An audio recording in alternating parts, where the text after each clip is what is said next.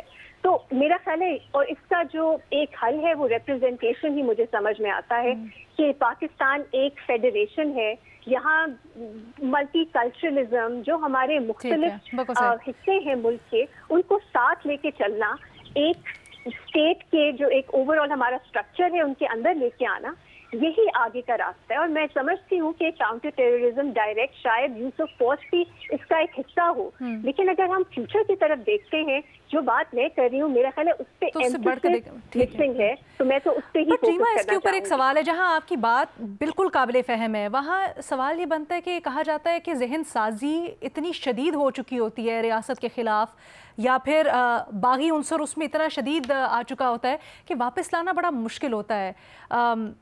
ایسے میں پھر کیا کیا جائے؟